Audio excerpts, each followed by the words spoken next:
فوجدا عبدا من عبادنا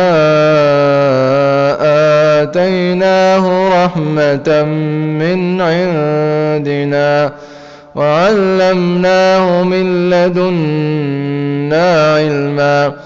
قال له موسى هل أتبعك على أن تعلمني مما علمت رشدا؟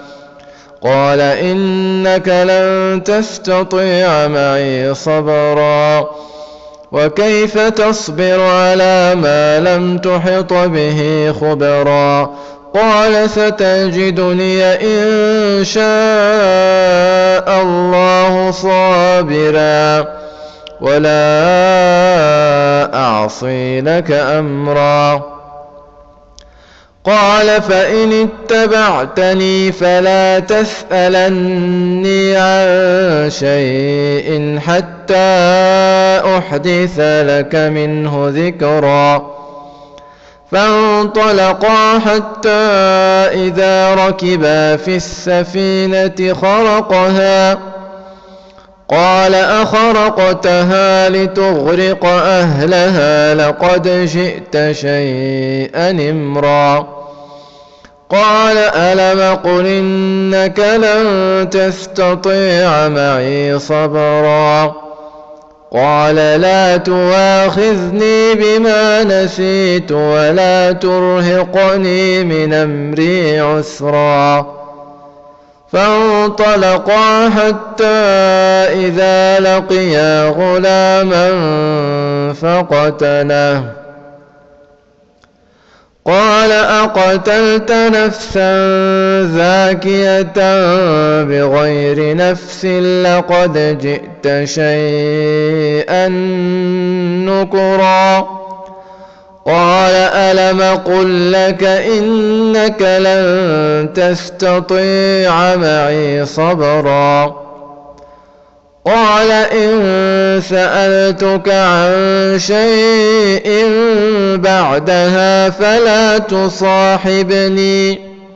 فلا تصاحبني قد بلغت من لدني عذرا. فانطلقا حتى إذا أتيا أهل قرية استطعما أهلها فأبوا يضيفوهما فوجدا فيها جدارا يريد أن ينقض فأقامه. قال لو شئت لاتخذت عليه أجرا. قال هذا فراق بيني وبينك سأنبئك بتاويل ما لم تستطع عليه صبرا. أما السفينة فكانت لمساكين يعملون في البحر فأردت أن أعيبها وكان وراءهم ملك يأخذ كل سفينة غصبا. وأما الغلام فكان أبواه مؤمنين فخشينا أن يرهقهما طغيانا وكفرا. فأردنا أن يبدلهما ربهما خيرا منه زكاة وأقرب رحما. وأما الجدار فكان لغلامين يتيمين في المدينة